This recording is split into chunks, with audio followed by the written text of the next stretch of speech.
Taste the Daily.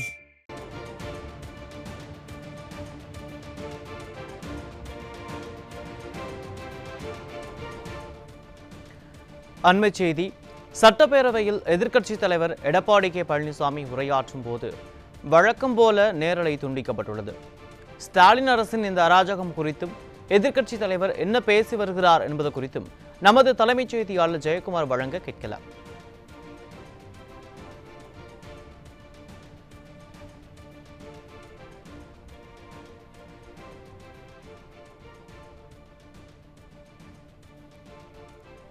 இது தொடர்பான முழுமையான விவரங்களை நமது தலைமைச் செய்தியாளர் ஜெயக்குமார் வழங்க கேட்கலாம்.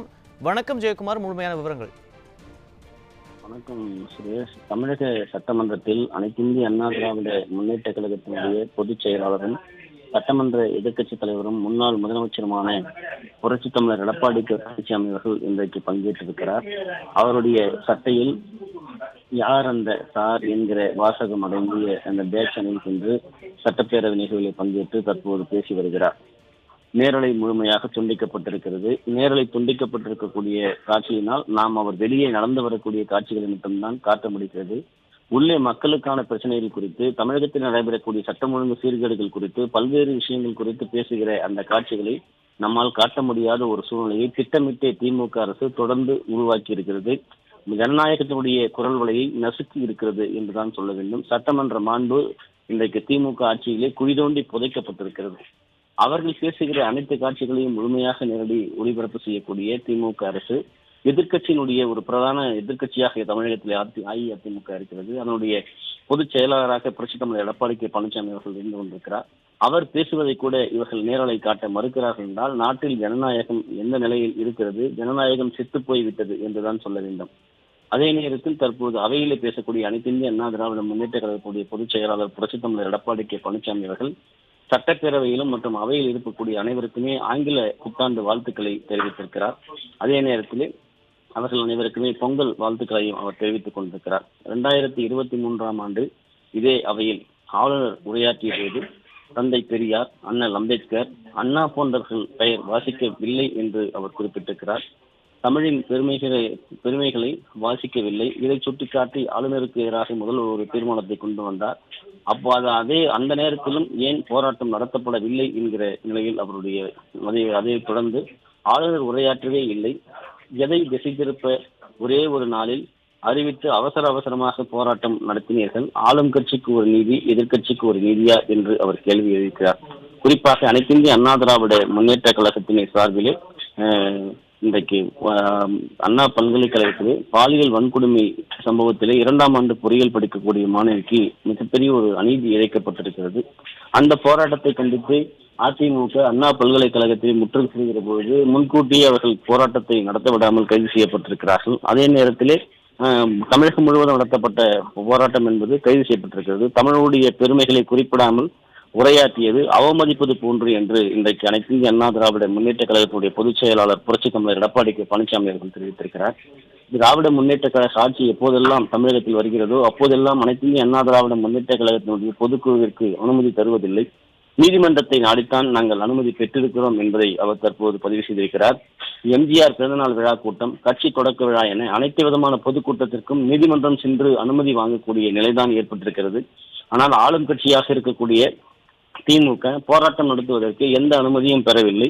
ஆனால் பேருக்காக மட்டும் வழக்கு பதிவு செய்ததாக காட்டப்படுகிறது என்பதையெல்லாம் சுட்டிக்காட்டி அனைத்திந்திய அண்ணா திராவிட முன்னேற்ற கழகத்துடைய பொதுச் செயலாளர் புரட்சித் தமிழர் எடப்பாடி கே பழனிசாமி அவர்கள் தற்போது சட்டமன்றத்திலே பேசி வருகிறார். நேரலை துண்டிக்கப்பட்டாலும், ஜனநாயகத்தினுடைய குரல் நசுக்கப்பட்டாலும், மக்களுக்காக ஒரு தலைவர்கள் பேசுகிற போது எப்படியாகினும் அந்த கருத்துக்கள் வெளியே வரும் என்பது இந்த ஆளுகிற அரசு புரிந்து கொள்ள வேண்டும், தெரிந்து கொள்ள வேண்டும். இவர்களுக்கு ஒரு நீதி, மற்றவர்களுக்கு ஒரு நீதி என்கிற மாற்றாந்தாய் மனப்பான்மையோடு திமுக அரசு செயல்படுகிறது. எதிர்க்கட்சிகள் பேசும்போது ஒரு நேரலையை கூட வெளியிடுவதில்லை. ஆளுநர் வருவதை கூட நேரலை காட்டவில்லை. ஏன் இந்த உள்நோக்கம், ஏன் இந்த காழ்ப்புணர்ச்சி, ஏன் இந்த இரட்டை நிலை மனப்பான்மை என்கிற நிலைதான் மாற்றாந்தாய் மனப்பான்மையின் மனநிலையில் இருக்கிறது ஆளுகிற திமுக அரசு. பிறகு ஆளுநர் வெளியேறிய பின்பு நேரலை வருகிறது. அது எப்படி? குறிப்பாக அதே நேரத்தில் திமுகவை சேர்ந்த முதலமைச்சர், சபாநாயகர், திமுக அமைச்சர்கள், சட்டமன்ற உறுப்பினர்கள் பேசுவதெல்லாம் நேரலை செய்கிறார்கள். அதிமுகவுடைய ஒரு கட்சியின் பிரதான எதிர்க்கட்சியாக இருக்கக்கூடிய அவருடைய பொதுச் செயலாளர், சட்டமன்ற எதிர்க்கட்சி தலைவர், முன்னாள் முதலமைச்சராக இருந்திருக்கிறார்.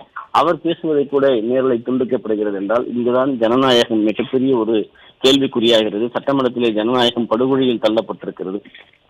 ஆளுநர் உரையாற்றுகிற போது தலைவருடைய பெயரை யாருமே வாசிக்கவில்லை. குறிப்பாக நாம் ஏற்கனவே குறிப்பிட்டது போல அந்த தலைவர்களுடைய பெயர்கள் எல்லாம் அதிமுகவுடைய பொதுச் செயலாளர் குறிப்பிட்டு பேசியிருக்கிறார். அப்படி குறிப்பாக அண்ணல் அம்பேத்கர், தந்தை பெரியார், அண்ணா போன்றவர்களுடைய பெயர்கள் எல்லாம் அவர் வாசிக்கவில்லை என்று குறிப்பிட்டிருக்கிறார். 2023 உரையிலே அவர் நிகழ்த்துகிற போது அவையிலே அப்போது தந்தை பெரியார், அண்ணல் அம்பேத்கர் போன்றவர்களுடைய பெயர்கள் எல்லாம் பேசியதையும் சுட்டிக்காட்டியதும் குறிப்பிட அண்ணா போன்றவர்களுடைய தலைவர்களுடைய பெயர்கள் எல்லாம் 2023 அவர் வாசிக்கவில்லை என்கிற ஒரு நிலை இருக்கிறது. இப்படி ஒரு தொடர்ச்சியாக திமுகவுடைய இந்த சட்டமன்ற மரபு என்பது எப்படியெல்லாம் மீறப்படுகிறது, எப்படியெல்லாம் சட்டமன்ற மரபு என்பது படுகொழி தோண்டி புதைக்கப்பட்டிருக்கிறது. ஆளும் கட்சிக்கு ஒரு நீதி, எதிர்கட்சிக்கு ஒரு நீதி என்கிற மனநிலையோடு செயல்படுகிறார்கள். நேரலை என்பது மக்களுடைய பிரச்சனைகள் குறித்து சட்டமன்றம் பேசுவதற்காக கூடுகிறது. ஆனால் இங்கே அந்த அந்த நிலை என்பது இல்லை என்பதை அதிமுகவுடைய பொதுச் செயலாளர் புரட்சித்தலைவர் எடப்பாடி கே பழனிசாமி அவர்கள் தற்போது சுட்டிக்காட்டி பேசி வருகிறார். தமிழ்த்தாய் வாழ்த்து கூட பாடுவதை காண்பிக்கப்படவில்லை. இதுதான் தமிழ்த்தாய் வாழ்த்து.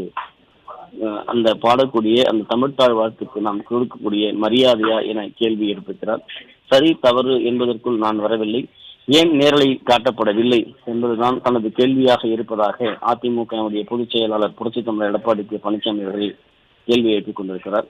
தொடர்ந்து செய்யப்படும் நேரலை ஏன் இந்த முறை இது போன்ற அட்டூழியங்கள், குறிப்பாக நேரலை இவர்கள் திசை திருப்பது போன்று நேரலை செய்யப்படவில்லை என்று கேட்டிருக்கிறார். எதை திசை திருப்ப ஆளுநருக்கு எதிராக திமுக போராட்டம் நடத்தி இருக்கிறது. குறிப்பாக ஆளுநருக்கு எதிராக திமுக திடீரென்று ஒரு போராட்டம் நடத்தியிருக்கிறது. இதை எதை திசை திருப்புவதற்காக இந்த போராட்டம் நடத்தப்பட்டது என்று அனைத்திந்திய அண்ணா திராவிட முன்னேற்ற கழகத்துடைய பொதுச் செயலாளரும் சட்டமன்ற எதிர்க்கட்சி தலைவரும் முன்னாள் முதலமைச்சருமான புரட்சித்தலைவர் எடப்பாடி கே பழனிசாமி அவர்கள் பேரவையில் தற்போது கேள்வி எழுப்பி வருகிறார். இந்த நேரலை துண்டிக்கப்படுவதன் காரணமாக மக்களுக்கான பிரச்சனைகள் குறித்து பேசுகிற பொழுது அது குறித்து வெளியே தெரியாமல் போகிறது. இவையெல்லாம் மிகப்பெரிய ஒரு வேதனையை, மக்கள் சார்ந்த பிரச்சனையில் கூட இவர்களுக்கு அக்கறை இல்லை என்கிற ஒரு நிலையை வெளிப்படையாக காட்டுவதையே அவர் குறிப்பிட்டு பேசி வருகிறார். ஆளுநர் சட்டப்பேரவைக்கு வந்ததும் தமிழ்த்தாய் வாழ்த்து இசைக்கப்பட்டதை ஏன் நேரலையில் காட்டவில்லை என்று கேள்வி எழுப்பியிருக்கிறார். ஆளுநர் சட்டப்பேரவைக்கு வந்ததும் தமிழ்த்தாய் வாழ்த்து இசைக்கப்பட்டது ஏன் நேரலை காட்டவில்லை? இந்த அவை என்பது உங்களுடைய அதிகாரத்திற்கு உட்பட்டது. ஆளுநர் உரையாற்ற வருகிற போது நேரலை செய்யப்படுவது வழக்கமான ஒரு நிகழ்வு. வெளியில் செல்லும் முறை நேரலை ஒளிபரப்பாகும். அதாவது ஆளுநர் வருகிற வரை, வெளியே செல்லுகிற வரை முழுமையாக நேரலை செய்யப்படும். இந்த முறை அதனை செயல்படுத்தப்படவில்லை. அதற்கான காரணம் என்ன என்று சட்டமன்ற எதிர்க்கட்சி தலைவராக, அதிமுகவுடைய பொதுச் செயலாளராக, முன்னாள் முதலமைச்சராக புரட்சித்தலைவர் எடப்பாடி கே பழனிசாமி அவர்கள் அடுக்கடுக்கான கேள்விகளை இன்றைக்கு சட்டமன்றத்திலே எழுப்பி வருகிறார்கள். இந்த அவை உங்களுடைய அதிகாரத்திற்கு உட்பட்டது போல இவர்கள் நடந்து கொள்கிறார்கள். இவர்கள் அவையை நடத்துகிறார்கள். அனைவருக்குமான ஒரு அவையாக இந்த அவையை அவர்கள் நடத்தவில்லை என்பதைத்தான் வெளிப்படையாக இது காட்டுகிறது. குறிப்பாக 2 நாட்களுக்கு கருப்பு உடையில் சட்டப்பேரவைக்கு வந்த அதிமுக எம்எல்ஏக்கள் ஏன் நேரலையில் காட்டவில்லை? குறிப்பாக தமிழகத்திலே பல்வேறு பிரச்சனைகள் இருக்கிறது. அண்ணா பல்கலைக்கழகத்திலே பொறியியல் 2ஆம் ஆண்டு படிக்கக்கூடிய மாணவிக்கு பாலியல் வன்கொடுமை செய்யப்பட்டது. அந்த சம்பவத்திலே திமுக நிர்வாகி ஞானசேகரன் கைது செய்யப்பட்டிருக்கிறார். அவர் குறிப்பிட்ட சார் யார் அந்த சார் என்கிற வாசகங்களோடு அனைத்திந்திய அண்ணா திராவிட முன்னேற்ற கழகத்தினுடைய சட்டமன்ற உறுப்பினர்கள் அவைக்குள் வந்திருக்கிறார்கள். குறிப்பாக அந்த பேட்சை அவர்கள் சட்டையில் அணிந்திருக்கிறார்கள், கருப்பு சட்டை அணிந்திருக்கிறார்கள். அதே போன்று மேலூரிலே டங்ஸ்டன் அமைப்பதற்கு ஒப்பந்தம் போடப்பட்டிருக்கிற போது அதனை தடுக்க வேண்டும். மாநில அரசு அதற்கு வலியுறுத்த வேண்டும். மத்திய அரசு கடிதம் எழுதியிருக்க வேண்டும். இவைகளெல்லாம் செய்யாமல் விட்டுவிட்டு 10 மாத காலம் தூங்கி கிடந்திருக்கிறது இந்த அரசு என்பதை அவருடைய குற்றச்சாட்டாக தொடர்ந்து முன்வைத்து வருகிறார். அதனால் மேலூரை காப்போம், டங்ஷனை தடுப்போம் என்கிற முகக்கவசம் அணிந்து அவர்கள் வந்திருந்தார்கள். அந்த முழுமையான அந்த காட்சிகளையும் அவர்கள் காட்டவில்லை.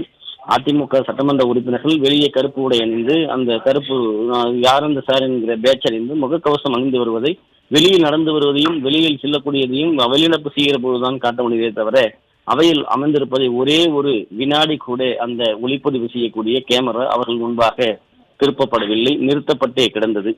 கருப்பை கண்டு ஏன் இந்த அச்சம் காரணமாக கருப்பு உடையில் வந்த அதிமுக எம்எல்ஏக்கள் நேரில் காட்டவில்லையா? கருப்பை கண்டால் திமுகவிற்கு என்ன பயம்? அதிமுக சட்டமன்ற உறுப்பினர்கள் கருப்பு உடையில் வந்ததால் நீங்கள் அதை காட்டவில்லையா? அரண்டவன் கண்ணுக்கு இருந்ததெல்லாம் கருப்பு சட்டையை பார்த்தால் உங்களுக்கு பயமா என்று தற்போது அனைத்து இந்திய அண்ணா திராவிட முன்னேற்ற கழகத்தினுடைய பொதுச் செயலாளர் சட்டமன்ற எதிர்க்கட்சி தலைவர் புரட்சித் தலைவர் எடப்பாடி கே பழனிசாமி அவர்கள் கேள்வி எழுப்பியிருக்கிறார். அதிமுக உறுப்பினர்கள் அமர்ந்திருக்கக்கூடிய பகுதியை 2 நாட்களாக காட்டவில்லை. கருப்பை கண்டால் அச்சமா? காட்டாத காரணத்தினால் இன்று வெள்ளைச்சட்டை போட்டு வந்துள்ளோம் என்று அவர் தெளிவுபடுத்தி வருகிறார். ஆளுநர் உரையில் கடந்த 4 ஆண்டுகளாக இருந்தது போல தற்போது உள்ளதும் புதிய செய்திகள் எதுவுமே இல்லை. ஆளுநர் உரை என்பது வெறும் வழக்கமாக 4 ஆண்டுகளாக திமுகவினுடைய புகழ்பாடக்கூடிய ஒரு உரை போலவே இருந்தது. இந்த ஆண்டும் அது போலவே இருந்தது என்பதை அவர் சுட்டிக்காட்டியிருக்கிறார். தாலிக்கு தங்கம், இருசக்கர வாகனத்திற்கு மானியம், மானிய விலையில் இருசக்கர வாகனம், இப்படி அனைத்திந்திய அண்ணா திராவிட முன்னேற்ற கழகம் அளித்த, குறிப்பாக அடித்தட்டு மக்கள், ஏழை எளிய மக்கள், பல மக்களுடைய பெண்களுடைய முன்னேற்றத்திற்காக அதிமுக வழங்கிய திட்டங்கள் எதுவுமே தற்போது இல்லை என்பதை அவர் வலியுறுத்தி பேசி வருகிறார். குறிப்பாக அதிமுக கொண்டு வந்த திட்டம் மக்களுக்கான நல்ல திட்டம், நலத்திட்டம், பெண்களுடைய முன்னேற்றத்திற்கான திட்டத்தை என்பதை கூட உணராமல் இப்படி அதையெல்லாம் நிறுத்துவது என்பது எப்படிப்பட்ட செயல் என்பதை அதிமுக பொதுச் செயலாளர் புரட்சித் தலைவர் எடப்பாடி கே பழனிசாமி அவர்கள் கேள்வி எழுப்பி வருகிறார். ஆட்சிக்கு வந்தவுடன் நீட் தேர்வு ரத்து செய்யப்பட வேண்டும் என முதல்வர் உட்பட அனைவரும் பேசினார்கள். ஆட்சிக்கு வந்தவுடன் நீட் தேர்வு ரத்து செய்யப்படும் என்று பேசினீர்கள். ஆட்சிக்கு வந்தவுடன் முதல் கையெழுத்தே நீட் தேர்வு தான் என்றெல்லாம் பேசினார்கள் முதல்வர் உட்பட. 4 ஆண்டுகள் கழிந்து விட்டது. நீட் தேர்வுக்கு தமிழ்நாடு விலக்கு பெறுமா என்பதை தெளிவுபடுத்த வேண்டும் என்று அதிமுகவுடைய பொதுச் செயலாளர் புரட்சித் தலைவர் எடப்பாடி கே பழனிசாமி அவர்கள் கேள்வி எழுப்பியிருக்கிறார்கள். தேர்தல் நேரத்திலே வாக்குகளை பெறுவதற்காக மட்டுமே நீட் தேர்வு ரத்து செய்யப்படும், முதல் கையெழுத்து நீட் விலக்குத்தான் என்றெல்லாம் மேடைக்கு மேடை முடிந்துவிட்டு வாக்குகளை பெற்று ஆட்சி அமைத்து 4 ஆண்டுகள் கடந்து விட்டது. ஆனால் இதுவரை நீட் விலக்கு என்பது இல்லாமல் மக்கள் தவித்துக் கொண்டிருக்கிறார்கள். அடித்தட்டு மக்கள், ஏழை எளிய மக்களுடைய பிள்ளைகள் எல்லாம் நீட்டிற்காக போராடி வருகிறார்கள். இன்னும் கூட அந்த மரணம் என்பது நீடித்து வருகிறது. நீட்டை எதிர்கொள்ள முடியாமல் பல மாணவர்கள் மன உளைச்சலுக்கு உள்ளாகிறார்கள். ஆனால் நாங்கள் ஆட்சிக்கு வந்தவுடன் நீட் தேர்வு ரத்து செய்யப்படும் என்று அன்றைக்கு எதிர்க்கட்சி தலைவராக இருந்தபோது, இன்றைக்கு முதலமைச்சராக இருக்கிற போது நீங்கள் பலமுறை கூறியிருக்கிறீர்கள். ஆனால் இதுவரை ஏன் அந்த நீட் தேர்வு ரத்து செய்யப்படவில்லை? தமிழ்நாடு எப்போது அந்த நீட் தேர்வு விலக்கு பெறும் என்கிற கேள்வியை எதிர்க்கட்சி தலைவர் அனைத்து இந்திய அண்ணா திராவிட முன்னேற்ற கழகத்துடைய பொதுச் செயலாளர் புரட்சித் தலைவர் எடப்பாடி கே பழனிசாமி அவர்கள் கேள்வி எழுப்பியிருக்கிறார்கள். குறிப்பாக 2010 தான் நோட்டீஸ் போடப்பட்டது. அப்போது ஆட்சியில் இருந்தவர்கள் தான் என்கிற நிலையிலே நீங்கள் எல்லாம் பேசினாலும் கூட தேர்தலுக்கு முன்பாக ஒரு பேச்சு, தேர்தலுக்கு முன்பாக ஒரு பேச்சு, மேடைக்கு மேடை ஒரு பேச்சு, கையெழுத்து பிரச்சாரம், இப்படியெல்லாம் நடத்திவிட்டு என்ன ஆனது? நீட் தேர்விற்கான அந்த நோட்டீஸ் போடப்பட்டது 2010 தான். அப்போது ஆட்சியில் இருந்தவர்கள், அந்த கூட்டணியில் இருந்தவர்கள், அப்போது கூட்டணியில் அங்கம் வகித்தவர்களும் திமுக தான். அப்படி இருக்கிற போது நீட் தேர்வு ஏன் இந்த 4 ஆண்டுகளாக இன்னும் ரத்து செய்யப்படாமல் இருக்கிறது என்கிற கேள்வியை அனைத்து இந்திய அண்ணா திராவிட முன்னேற்ற கழகத்துடைய பொதுச் செயலாளர் புரட்சித் தமிழர் எடப்பாடி கே பழனிசாமி அவர்கள் எழுப்பி வருகிறார்கள். நீட் தேர்வு என்பது தமிழக மாணவர்கள் எப்படியெல்லாம் பாதிக்கப்படுகிறார்கள், எதிர்கொள்ள முடியாமல் எப்படியெல்லாம் மன உளைச்சலுக்கு உள்ளாகிறார்கள், நீங்கள் சொல்லியதால் நம்பிய மக்களுடைய நிலை இன்றைக்கு என்ன நிலையிலே இருக்கிறது என்பதுதான் மிகப்பெரிய ஒரு வேதனையினுடைய உச்சமாக இருப்பதை பார்க்க முடிகிறது. அதைத்தான் இது காட்டுகிறது. டிசம்பர் 2010 டிசம்பர் மாதத்தில் தான் நோட்டீஸ் போடப்பட்டது. அப்பொழுது திமுகவுடைய மத்தியிலே ஒரு கட்சியோடு அங்கம் வகித்திருந்த கட்சியாக திமுக இருந்தது. ஆனால் தற்போது ஆட்சிக்கு வந்து 4 ஆண்டுகள் கடந்து விட்டது. ஆனாலும் கூட நீட் விலக்கு இன்னும் பெறப்படவில்லை. திமுக ஆட்சிக்கு வந்தால் நீட் தேர்வு ரத்து செய்யப்படும் என அறிவித்தீர்களே, ஏன் தற்போது அந்த நடைமுறைப்படுத்தப்பட முடியவில்லை? ஏன் அந்த நடைமுறையை உங்களால் கொண்டு வர முடியவில்லை என்கிற கேள்வி எல்லாம் தொடர்ந்து எழுப்பி வருகிறார். அதனை நாம் பார்த்துக் கொண்டிருக்கிறோம். குறிப்பாக இன்றைக்கு சட்டம் ஒழுங்கு பிரச்சனை என்பது மிகப்பெரிய அளவிலே ஜனநாயகத்தினுடைய மாண்பை சீர்குலைக்கும் விதமாக இருக்கிறது. ஜனநாயகத்தை கேள்விக்குறியாக்கக்கூடிய ஒரு செயலாக இருக்கிறது. சட்டமன்றத்தினுடைய மாண்பு என்பது இன்றைக்கு அகலபாதாது தள்ளப்பட்டிருக்கிறது. ஆளுங்கட்சியைச் சேர்ந்த சட்டமன்ற உறுப்பினர்கள் முதல் முதலமைச்சர் வரை பேசுவதை நேரலையில் காட்டக்கூடிய சட்டப்பேரவை நிகழ்வுகள் ஒருதலை பட்சமாகவே இருக்கிறது என்பது தொடர்ந்து தோலுரித்து காட்டும் விதமாக அனைத்து இந்திய அண்ணா திராவிட முன்னேற்ற கழகத்தினுடைய பொதுச் செயலாளர் புரட்சித் தலைவர் எடப்பாடி கே பழனிசாமி அவர்கள் பேசி வருகிறார். தேர்தலுக்கு முன்பு ஒரு பேச்சு, தேர்தலுக்கு பின்பு ஒரு பேச்சு, இரட்டை வேடம் என்பது திமுகவினுடைய நிலைப்பாடு, திமுகவினுடைய கட்சியினுடைய நிலைப்பாடு என்பது மக்களுக்கு யார் இரட்டை வேடம் போடுகிறார்கள் என்பது மக்கள் தெல்ல தெளிவாக உணர்ந்திருக்கிறார்கள் என்பதையும் தெரிவித்திருக்கிறார். சொன்னதை செய்வீர்கள் என்று சொன்னீர்கள், அதை செய்தீர்களா என்று சட்டமன்ற எதிர்க்கட்சி தலைவர் முன்னாள் முதலமைச்சர் பொதுச் செயலாளர் அவர்கள் தற்போது கேள்வி எழுப்பி வருகிறார். அதனை நம்மால் பார்க்க முடிகிறது. தமிழகத்திலே இன்றைக்கு சட்டமன்றம் என்பது ஆளுங்கட்சியினுடைய திமுகவினுடைய புகழ்பாடக்கூடிய ஒரு மன்றமாக மாறி இருப்பதை அவர் தெளிவுபடுத்தி வருகிறார். சொன்னதை செய்வீர்கள் என்று சொன்னீர்களே, சொன்னதை செய்தீர்களா, ஏன் செய்யவில்லை என்பதுதான் தற்போது பிரதான கேள்வியாக அதிமுகவுடைய பொதுச் செயலாளர் புரட்சி தமிழர் எடப்பாடி கே பழனிசாமி அவர்கள் எழுப்பி வருகிறார். அதனை நம்மால் பார்க்க முடிகிறது. தொடர்ந்து பல்வேறு கேள்விகளை அதிமுகவுடைய பொதுச் செயலாளர் புரட்சி தமிழர் எடப்பாடி கே பழனிசாமி அவர்கள் தொடர்ந்து எழுப்பி வருவது குறிப்பிடத்தக்கது. சுரேஷ். சட்டப்பேரவையில் எதிர்க்கட்சி தலைவர் எடப்பாடி கே பழனிசாமி உரையாற்றிக் கொண்டிருக்கும் போது வழக்கம் போல நேரலை துண்டிக்கப்பட்டுள்ளது. ஸ்டாலின் அரசின் இந்த அராஜகம் குறித்தும் எதிர்க்கட்சி தலைவர் என்ன பேசி வருகிறார் என்பது குறித்தும் நமது தலைமைச் செய்தியாளர் ஜெயக்குமார் வழங்க கேட்டோம். ஜெயக்குமார், உங்களுடைய கூடுதல் விவரங்களுக்கு நன்றி.